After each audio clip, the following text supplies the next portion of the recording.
Obiliqit do një vëmendje mjaft të shtuar dhe shumë të rëndësishme.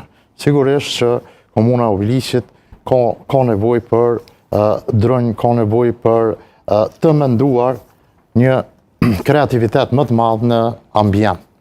Natyrisht, pa lënë anash asnjëherë zhvillimin, i cili në komunën e Obiliqit është nëse i nevojshëm, qoftë në bujqësi, apo në ekonomi, apo duke i subvencionuar në startupet të ndryshme gjeneratat e reja.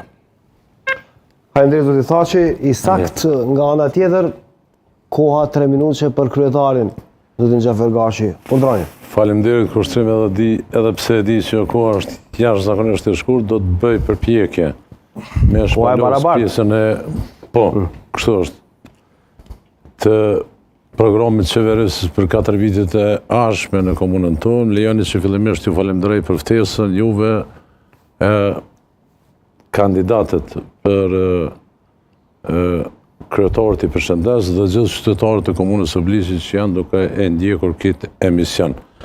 Platforma jonë qeverisëse bazohet në 10 shtylla kryesore: zhvillimi ekonomik, mjedisi dhe ambienti, arsimi, shëndetësia, infrastruktura, rinia, sporti, kultura, bujqësia, zhvillimi urban, shërbimet publike dhe siguria, administrata. Gjithsej, në programin tonë janë 123 projekte që pretendojmë në këto 4 vite të realizojmë dhe kemë 6 prioritete. Zhvillimi ekonomik është shumë i domosdoshëm sepse është baza shtylla kryesore që ndihmon dhe mbështet shtetin, e në këtë rast edhe komunën.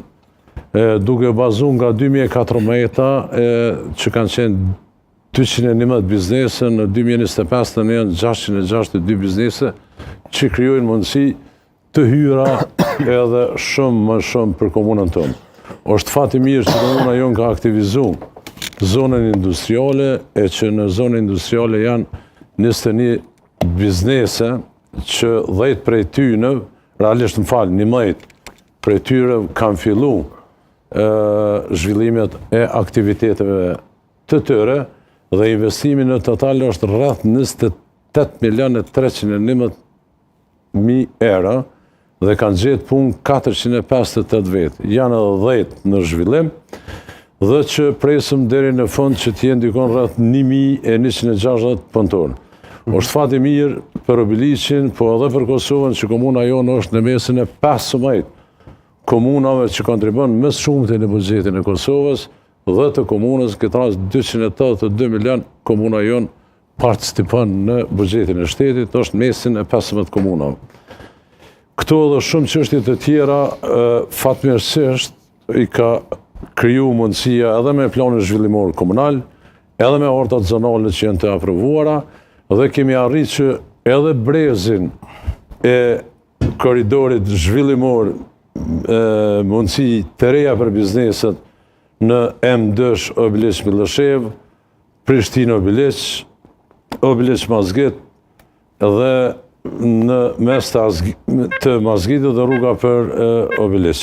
Unë besoj që kemi edhe shumë çështje të tjera për diskutuar, të ambienti janë të planifikuara 13 parqe, dhe këto do të mundohemi që të realizojmë. Edhe do të mundohemi që të trasojmë edhe të trajtojmë në kuadër të këtij emisioni. Deri tani ju përgëzoj se gjithë keni qenë të rregullt në 3 minutin e parë, teksa natyrisht ravizojmë temat më të rëndësishme të cilat ju i shpjegate. Secila komunë ka veçantitë e veta. Nëse i referohemi 5 qëndrimeve tuaja, i bie që ambienti ta ketë një plan fillestar, të parin, zhvillimi ekonomik, shëndetësia, arsimi, por pse jo edhe bashkëpunimi qeveri komun ose institucion qendror me institucion lokal. Por duke e ditur që ne natyrisht e promovojmë jetën edhe të gjelbrën, le ta nisim me ambientin dhe po e nisim me zotin Thaçi, se cili do të jetë intervenimi juaj i parë si kryetar komune, përsa i takon ambientit, duke e ditur që Obiliqi e ka kekun, e keku është ndërdosit më të mëdhenj. Urdhro.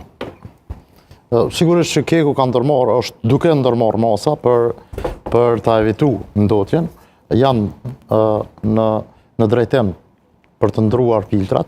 Mirë po, ne si qeverisje lokale mendojmë që fillimisht të shkojmë me mbjelljen e